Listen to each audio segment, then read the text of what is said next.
everyone. Welcome to the Performer's Guide 21-day personal challenge. All my other programs are 12 weeks. So today is day 2. We're going over our habit tracking. And so this is one of the main components of the Get Your Act Together challenge, along with the worksheets and the no-no list, which I'll go over tomorrow, which is the other half of habit tracking. So today we're specifically going to go over our habits. So, are you a kind of person who has a routine? Are you the kind of person who doesn't have a routine? I'd love to know down in the comments below what kind of routine you currently have. Do you have a morning routine? Do you have a midday routine? Do you have a nightly routine? Or are you currently somebody who doesn't have any type of routine?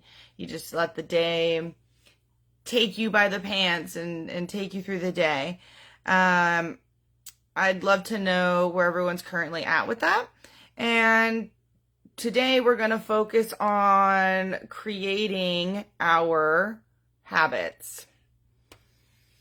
Some benefits of having our habits, which I put down in the Facebook group and in the message thread, make sure that you have access to both of those, is that you're going to get accountability. You're going to get accountability through this program, right? The more that you engage with the program, the more accountability you'll be able to get. Hopefully it'll also help motivate you. Again, these are not designed for you to judge them. They're called habit tracking, not habit judging, right? So, especially if this is your first time going through it, but really anytime.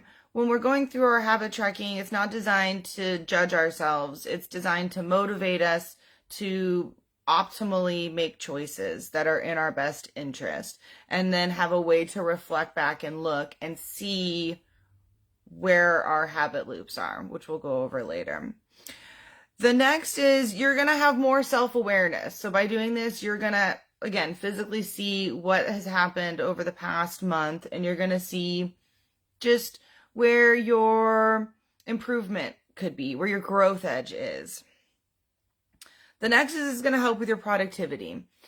So if you're feeling like you're just being blown through the day, if you feel often like you get to the end of the day and you're like, damn, the day just flew by and I haven't gotten much done today, habit tracking is going to really help you stay grounded throughout the day, recenter yourself through different parts of the day so that you stay in control of the day, right? So that it doesn't control you.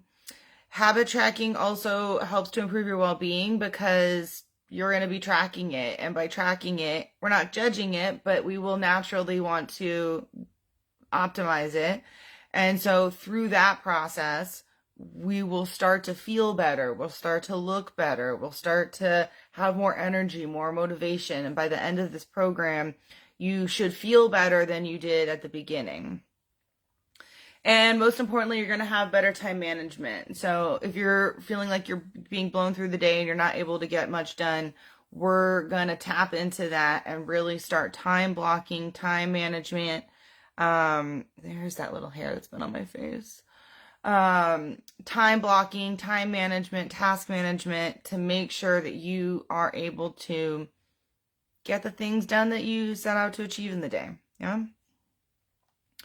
Okay, so there's 3 parts to habit tracking. We've got the morning routine, our daily routine, and our nightly routine. I think oftentimes people have solid one or the other. That's why I'm really excited to know which one you currently do. I think a lot of times people will either wake up with early motivation, they've got a good morning routine, and then the day just sort of whirlwinds them around. I think just through having a bunch of you as clients and just talking with a lot of other people and just in general, I think that the day can often just a call can come in, a client can call, proposal needs to come in, something urgent comes in and it just sort of takes you away. And then we don't really plan, and then all of a sudden it's like, we gotta go to bed. We didn't do any nightly routine, barely did our day routine. And so we're gonna try to tap into that, and so that we are feeling grounded, so we can say, wait, no, I need to take a minute to eat lunch. I need to take a minute to eat breakfast, take my vitamins, etc., whatever we need to do for the day. Okay, so we're going to go down each one. I'm really excited. Anybody who's taken this program before, the worksheets have been completely expanded. So each routine that we talk about has its own dedicated page. It's going to give you more information about the benefits and the features of doing that routine, and some tips and tricks that are going to help you effectively integrate that into your habits, into your personal routine. Okay. So my morning routine, and again, this could be different for you. This is literally my routine suggestions. But if any of these don't feel in alignment to you, if you feel like you want to add some in or take some out, please do that. That is what this course is intended for you to figure out what works for you. Because what works for me isn't 100% going to work for you in the same way. But I think it's a good jumping off point. So you at least have a template, something to go off of to create your own personal routine. First and foremost, waking up at a consistent time. Are you doing that? Are you waking up at a consistent time, or are you just going to bed whenever, waking up whenever? I think one of the main driving factors in my mood and my consistency in getting my day started is the fact that I set my alarm at 8 a.m. every day, Saturday, Sunday, Tuesday, Wednesday, every single day. I'm setting my alarm at 8 a.m. and my goal is to get up before the alarm subconsciously. And then if I sleep in, then 8 o'clock is for me sleeping in. Like if the alarm goes off, I'm like, whoa, I slept in. And so I've trained my brain to think differently about the way that my alarm signals my brain. For most people, when they hear their alarm, it signals like, oh, fuck, this is the earliest possible time I want to wake up, and I'd prefer to sleep in later, right? But setting your alarm and training your brain to actually get up before it sets you off for getting up in a better mood. You'll have more time in the day, you'll be in a better mood. The signal of your alarm will signal something different for you and be a positive marker as opposed to a negative marker. And so we're going to start to work on that throughout the course. And the next day, we're going to start actually setting our alarms and getting those in place. And so we'll talk more about that then. Then we're going to make our bed. So the first thing I do, get up, make the bed. And there's several reasons why I like to do this.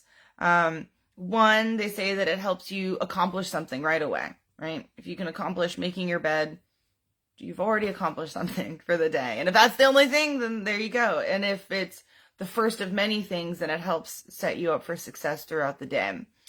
And then the other reason I like to do it is because it sort of discourages me from getting back into it. So if I get up and I immediately make my bed perfectly, when I go use the restroom and do my morning hygiene routine, I'll be less likely to get fully back into bed and going back to bed. Instead, I might lay on it if I want to get back into bed and do some office work or reading my emails or something. But that way I'm not like fully getting under the covers and becoming a sleepyhead again. So those are my two main reasons I like to do habit tracking. Making my bed in my habit tracker. The next is getting some exercise. So for me, this is very light exercise. I'm not necessarily going on a big run. I'm doing some morning yoga. I'm going on a walk. I like to go on a walk every morning. I either just go to the coffee shop to get some coffee, or I will go to the park, which I live really close to a really nice park. So I'll do one of those two things and at least go for like a 15, 20-minute walk. This isn't like, we're not going full gym here, but some people do. Some people like to wake up early and get their full gym in, so that I like to do that in the afternoon, my heavier workouts. But some people are heavy morning workout people. And so this would be the time to do that before you go in to the office. So then I sort of do like a pre-grooming, like I'll brush my teeth and use the restroom. But then after I've had my coffee, I've gone for a walk, I've done a little bit of exercise, then I do my real getting ready for the day, which is what you're seeing now, right? I've changed my clothes, I've put on a little bit of makeup. Maybe I don't even do that if I'm not going to be on camera, but just sort of making it look like I haven't slept all day, and I'm planning on sleeping all day. And it's really difficult when we work from home sometimes, at least for me, to stay in my pajamas all day. I just want to stay in my pajamas, a sloppy bun, which I do sometimes, but we want to limit those to when we're at home and really starting to set ourselves up for having good hygiene. Because if you're a performer, you can't be stinky, period. You have to have general hygiene. Then I eat breakfast. So I'm a late eater. I do intermittent fasting. So I won't eat until like after this call. Some people are first thing in the morning eaters. So you're going to want to decide when in your schedule you want to eat. And, for those of you that don't know, intermittent fasting is where you stop eating at a certain time earlier in the night and then don't eat at all, and then wait a little bit longer to eat breakfast. So you're actually having a time where your stomach is hungry and doesn't always have food in it all the time. This also limits late night snacking, midnight snacking. Oftentimes, statistically, they'll say that you're more likely to eat junk food just late at night. Your inhibitions are maybe a little bit lower, and you're like, fuck it, I'm gonna eat that whole cake or whatever. So just being conscious about when you eat and what you eat. And then planning out the day. So we're going to talk about this more, but this is when you're going to start doing your MITs. What are the most important tasks for the day that you want to get done? Do you need to respond to a client? Oh, I need to respond to a client today. Do you need to go buy something? Do you need to deal with something financially? What are the goals for the day? What do you set out to do? And then I also like to give myself an opportunity at night to do a second round of that for the following day. And so when I wake up, I should already have some idea of what I want to do, but then new things will come up that will get added to the list for today. Then I like to do a lot of meditating in between things. Honestly, I'm a big stress case, really. I have a lot of anxiety. And so, I need to take breaks in between talking to people quite often. And that can be in the form of me just sitting and just staring off into space. It could be in the form of me actually meditating and with conscious, like, I'm gonna go meditate. It could just be me going on another walk or hula hooping. Cooking can be meditation for me. So when I say meditation, sometimes it's just taking a nap. It doesn't necessarily mean like I'm gonna go meditate, but it means disconnecting from other people's thoughts and opinions and words and the news, and just really just reflecting inward for a minute and just taking a breath and being like, all right, what am I doing with my life? Even if I just go for a walk around the block, doing that just moment of disconnection before going into my workday officially, something will come up where I'm like, oh yeah, I forgot about that. And so I like to just give myself open space, time to think and meditate before going back to work. And then I like to review my emails. If I wake up before 8, I'll check them then. And oftentimes, even when I wake up, I'll do a quick check just to make sure that there's nothing that is like pressing. But then I try to answer most of my other emails after 10 or 11. I always say, no coffee before, or no clients before coffee. That's my motto. I can read things, but I really try not to respond before I've had coffee and food, because oftentimes I'll go back and be like, why did I say it like that? Like, I was so sleepy. I just like sent whatever the first thing was in my mind. So read the emails, have coffee, eat food, meditate on it for a minute, and then respond. Even if that time is like 30 minutes or 10 minutes, an hour, whatever it may be. Give yourself some spaciousness before dealing with clients. Let yourself eat and get your grounding in before we talk to people. So each category that I'm going over has its own page. And so this call would probably be like 2 hours if I went over each one. So this is part of your homework for today, is for you to read in depth each one. If you print out the sheet, you can check off the morning routines that are going to work for you, and specifically the benefits that you need. It gives you an opportunity to sort of check through, and then you can, next time we have our call, we can check in about your morning routine. So then we've got our daily routine. Our daily routine is what starts after the morning, So we've done all those stuff. We've now sat and created our to-do list, checking our emails, and this sort of nicely slides into our daily routine. And so the daily routine is important because, again, if we're starting and stopping things on a consistent time, it takes less mental energy for us to think about what we're going to be doing over the time. And our brain can only make so many decisions throughout the day. That's why making decisions in the morning is easier, and like at night you're just like, oh my god, I'm burnt out on decision making. It's because our brain can only answer so many questions a day.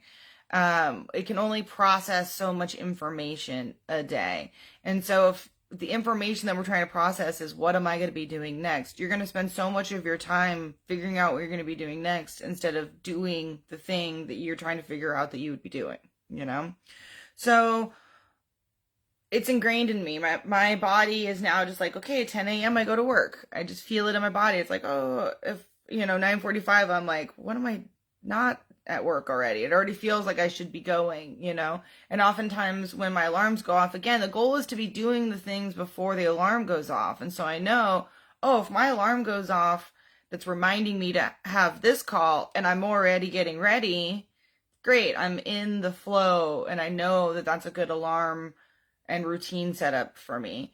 And then if I'm just completely spacing out, which sometimes I am, maybe I'm talking to a neighbor or I'm doing something else, the alarm will go off, and it's like, oh, great, I have enough time now to get ready to go do this call, to have my clients. So we're going to go over that in alarms, but this is an opportunity to set an alarm. When do you want to have your daily routine begin? And we oftentimes want to have that morning routine be about 2 hours. So I set my alarm at 8, I give myself 2 hours, I go to work at 10, and an hour and a half at minimum. So if you find yourself running late to work, running late to gigs, examine how much time you're giving yourself to get ready prior. If it's not an hour and a half, you're probably not giving yourself enough time. And it's a reflection point of maybe like, okay, I want to give myself more time and spaciousness there. So we're going to go to work on a consistent time. We're going to get a bigger workout in, a bigger exercise. This could happen during the day or during the night. I'm a midday showerer, so I put my shower in the midday. You might be a morning shower, or you might be a night shower, but I like the midday because it's the warmest time of the day, so it's the least likely for me to get the most cold. And oftentimes I kind of just wake up and go, and then midday I'm like, okay, I'm gonna take my shower. I don't know, that's just always been my routine. We're gonna eat lunch. We're gonna eat a good lunch in the middle of the day. And then I also have household chores. So this could also I do a little bit of chores, honestly, morning, noon, and night. But you're going to want to pick out one chunk of the day where you're dedicated to, okay, I'm going to clean a room. I'm going to clean my kitchen for a minute. I'm going to clean my bedroom. I'm going to clean the bathroom, whatever it is. And again, I tend to do that in the middle of the day. Middle of the day is also a great time to do your hobbies. So especially if you're a hula hooper, juggler, circus performer, midday's the, most temperate. But again, this could happen at any time of the day, and you want to choose what time is good for you. And school work. So this would be considered school work, right? Maybe you're taking other classes. Maybe there's other things that you want to learn. The middle of the day is a great time to do that. Your brain is fresh. Things are open. You can get feedback from sources during the day. You also might be busy during the day. So maybe you're a night school person. Again, this is why you're going to want to move the schedule around that fits your needs. I like to do my educational stuff midday, nighttime. I go back to work, really, because I'm in the middle of a big writing project. But in theory, total self time. So you're going to want to decide what time of day you go to work. Is that noon? Is it 9 o'clock? Is it 10 o'clock? Sometimes you have a job, so that makes it easy to decide. Other times we are our own bosses, and it's so much easier to give ourselves the day off, right? To be lenient when we come in late to work because it's you. But if you really treated yourself like an employee, kind of like, would you be happy with yourself if you showed up late to work every day? If you hired yourself for a job? No. Would you be happy with your work if it was always late, always procrastinated? It's like, no. And I see so often people putting so much more work and effort into a job than they do into their own selves. And if my mom always had this saying, if you worried half as much about yourself as you do about other people, you'd be a millionaire. So think about how much time you're putting into your own self. Dedicate that time, put in the work, 4 hours, 2 hours, 8 hours, whatever it is. Just make a commitment with yourself. This is how much time I want to put into it, and figure out what the best way to maximize that time is going to be for you. Then we go into our nightly routine. So I have my nightly routine starting at 8 p.m. when it's summertime, and then 7 p.m. when it's wintertime and the sun goes down much earlier. I forgot to also mention, in the daytime, I like to do my medication midday. So if you take supplements, medicine, medication, anything like that, you want to make sure that you're planning that into your daily schedule as well. I guess I have some for morning, noon, and night. So we can talk about that in a different video of like what supplements and nutrients and stuff I recommend. But make sure that you're also doing your supplements as well. And then we've got our nightly routine. The nightly routine is going to be a sleep signifier. It's going to signal to our brain it's time to go to sleep. So some other things like aren't on here that are sleep signifiers are like dimming the lights, turning off blue light, or turning on your blue light filter, turning sound down, changing your clothes into your pajamas. I like to take melatonin. So these things will be signifiers to you, like, oh, it's time to go to bed soon. I know, because we're doing all of these things. And if you have insomnia, like I can have, having a nightly routine really helps me with that, because it also just, again, my brain isn't going, what am I supposed to be doing right now? What am I doing? What am I doing? It's just going through the motions of the nightly routine. And then by the end of it, I'm ready for bed. So we're going to wind down. We're going to turn off our electronics. I like to read. I think I've actually made a mistake reading before I go to bed, since I've read before I go to bed since high school. Like, I've always done that. And I remember in high school, I'd like try to study for a test and I'd fall asleep mid-study, and I'd be like, shit, I've done too much sleep signifying with reading. So that's why I like to do my studying in the middle of the day, because if I do it at night, then it throws my brain off, because I do nighttime reading as it's time to go to bed. It's a different type of reading than sitting upright, highlighting, engaging. It's different types of reading too. I'll take a warm bath. I'll potentially take a shower at night if I haven't done so in the day. And I like to also journal. So I journal, just sort of write down any notes from the day, from client calls, from things I need, turn it into a to-do list, to sort of jot down ideas.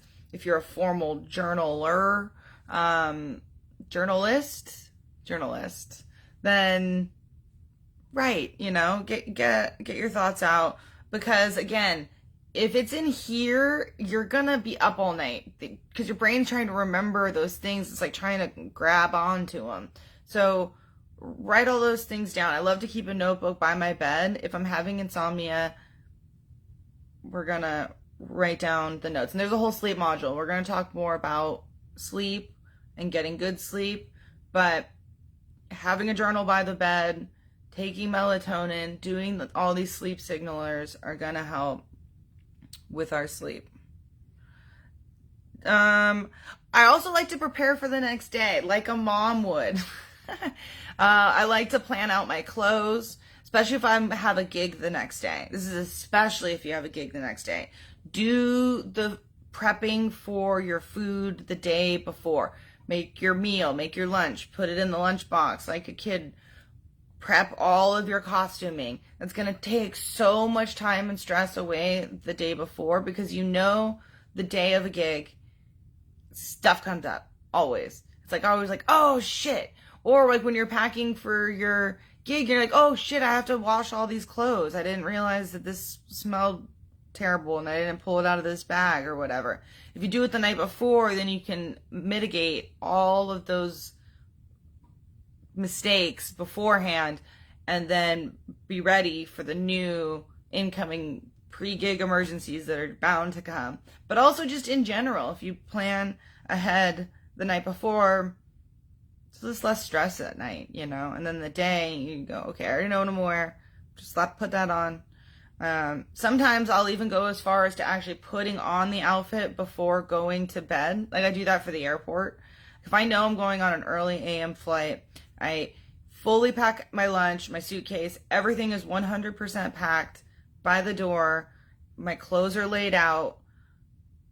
And then before I go to bed, I'll either put all the clothes on and then go to bed, so that way I literally just wake up and go. Or if I think I'm going to be sweaty for some reason, because sometimes I sleep sweat and I can tell, I'll put it on right when I wake up. And if it's already all laid out and I don't need to think about it, that'll save you so much time and stress when you're traveling too. So when we are doing our routine setting, we're going to start mapping our routine. We're going to start tracking our routine. We're going to start changing our habits and mitigating our mistakes. We're going to start to be reflecting. And when we're doing all this, there's some tips that are going to help you do this. One is to start small. Don't feel like you need to jump in and start changing everything. The first week especially, just see where you're at. See which habits you even do. See which ones aren't even on your radar. And then the ones that aren't even on your radar, start to implement them one at a time. If you try to jump in all at once and change every single habit you do, you're going to have an overload.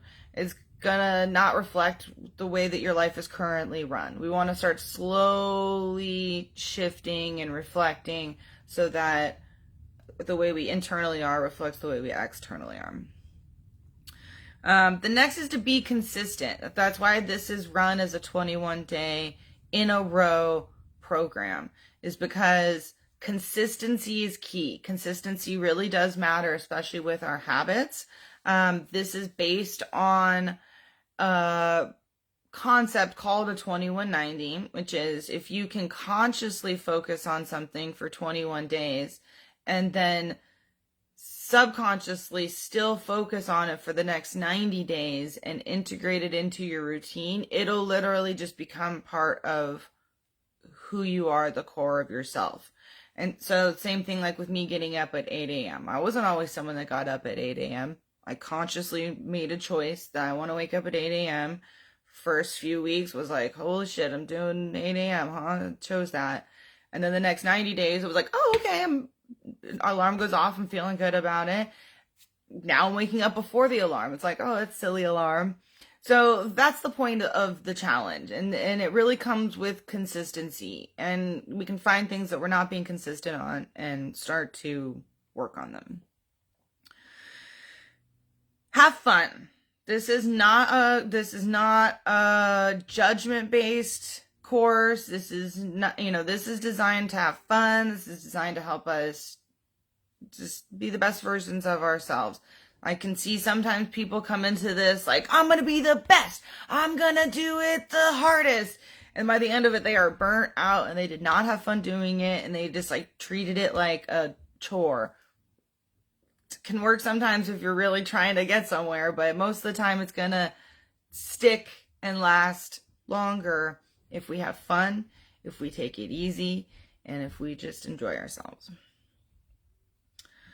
The next is to be flexible. Be flexible in the way that I've laid this out. That's the first flexibility. Changing it around as needed and really sinking in and sitting in with what your actual routine is. The next is being flexible with the way that you are actually doing your routines throughout it. You've said something, it's different than mine. As you start going through, you might realize, oh, this isn't working. I set it a time too early or too late, or this is conflicting with something or another.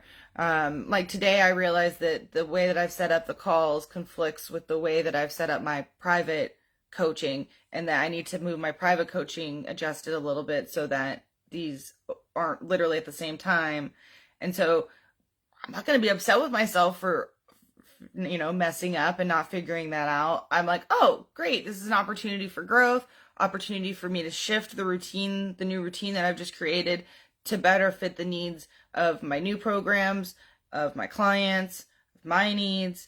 And we're just going to shift and be flexible with ourselves as we start to do this in both our calendar scheduling and our alarm scheduling. So the next is to use tools. If there is, this is a tool, right? The habit tracker is a tool. And if there's something else that helps you, we're going to use it. The alarms are a tool. The calendars are a tool. Turning off our notifications. These kinds of things are tools that we can use to help us achieve our habit tracking goals. And so we're going to go over that over the course of me showing you different tools that are going to be helpful for you to utilize to track your habits. And then the last one is to be patient with yourself. This is not easy. This is designed to be an intensive. This is also is easy at the same time. We're just doing our thing. You know what I mean? This is really just designed to do your habits and track them, but it can feel daunting at the same time. So we're going to be patient with the process. We're going to be patient if we miss a day. We're going to be patient with ourselves if we are confused with something, if it isn't working one day. That's okay. We're just figuring it out. It's the beginning of the year. It's okay.